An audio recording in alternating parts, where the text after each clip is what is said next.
Welcome back to the New Dad Fitness Podcast. To the New Dad Fitness Podcast. My name is Trent, and I'm oh my Lord. Hey, I'm gonna keep this in because you guys never really hear the outtakes. But my name's Trent. This is the podcast for helping busy dads level up their bodies and energy without sacrificing time or fun. In today's episode, it's one that I wish I'd had somebody teach me a long time ago, right? We're talking about why training to failure isn't always the answer, and how you can grow more in less time by understanding mechanical tension and the lengthened versus shortened training principle. This is for you if you're training hard, but you're not seeing results, if you only have around 3 to 4 sessions per week, or you want to maximize your muscle growth without doubling your time in the gym. All of this will come together for you and it'll make a lot of sense, right? So let's jump in. So how often have you heard this? You got to train to failure to grow. Not wrong, but also not always right. Training to failure does help recruit more motor units, especially those fast twitch fibers that build the muscle. But here's the truth. Failure is a tool, not the goal. If you want to train to failure in the wrong part of range of motion, like the top part of the curl or the leg extension, then you're just burning out your nervous system without maximizing the stimulus. Right? You're going hard, but not smart. And that's where the mechanical tension comes in. So what is mechanical tension? Mechanical tension is the force that is placed on a muscle fiber when it's being stretched under load. This is one of the primary drivers of hypertrophy or muscle gain, right? It's not the burn. It's not that pump that we get when we're at the gym, when we're like smashing a bunch of reps and we're trying to get this like sick little burn in the arms, right? It's not that at all. It's not even failure, really. It's how much tension is being applied to a muscle while it's under length. So let me give you an example. Take a spider curl, super pumped at the top, you fail hard, arms are shaking. Now compare that to an incline dumbbell curl where your arms are behind your body and your biceps are stretched from the bottom. Guess which builds more muscle, right? Obviously, the second one, the incline curl, because it loads the bicep in a lengthened position. The tension is much higher, and that's where it tells the body, yo, we need more muscle here, right? Lengthened versus shortened training. So let's break this down even further. Shortened training, right? Think of the top of a leg extension, a cable fly where your hands are together, or the peak of a bicep curl. Feels great? Fucking mad pump, right? But it's actually where the muscle is the weakest. You can train to failure here all day, but the growth signal is weaker. And then we get into lengthened training. So think of the bottom of an RDL, a deep quad stretch in a sissy or a hack squat, or an incline curl with full range. It feels harder.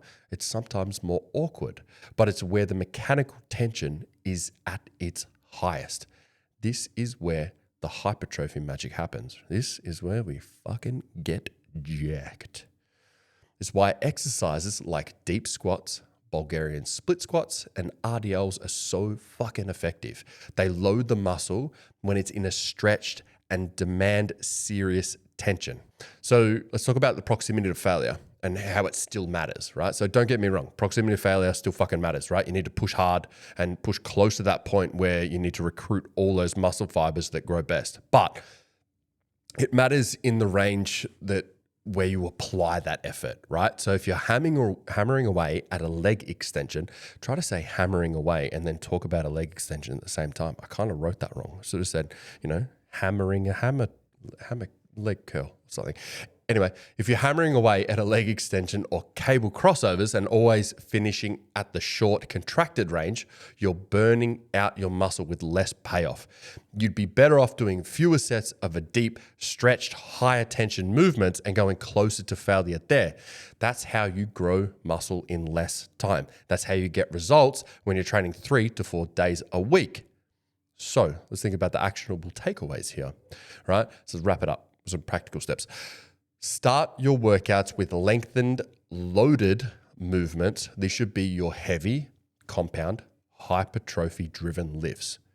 Incline press, RDLs, deep squats, lat biased rows with a stretch. And when I say lat biased rows, I mean those ones where you get that really big long stretch, those sorts of stuff.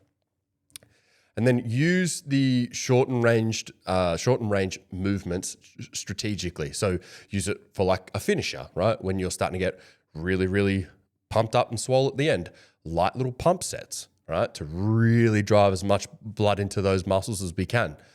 Isolation work so that you can connect to your muscles more, right?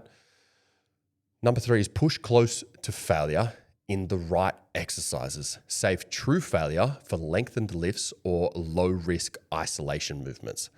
Smart intensity beats random failure. And that's it for today's episode. A nice and short one today. We're only about 6.5 minutes, which is kind of nice. So hopefully that helps you to understand why failure isn't everything, right? And the pump isn't everything, right? And loading the muscles in their lengthened position is a massive unlock for growth, especially when time is limited.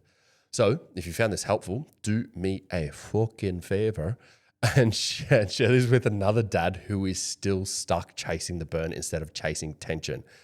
And if you want to help build, if you want help building a plan that maximizes maximizes fucking, it's like my words just go when I say them, right? If you want help building a plan that maximizes mechanical tension without living in the gym, shoot me a DM on the Insta balls at Trent Baynes PT. Or, it's not Trent Baynes PT anymore. It's actually at Trent Baynes. I don't even know why I've read it that way. Or check out the link in my bio, right? Catch you guys next week. Stay strong, stay sharp, train smart. Trent Baynes from the New Dad Fitness Podcast. I'll see you guys later. Adios.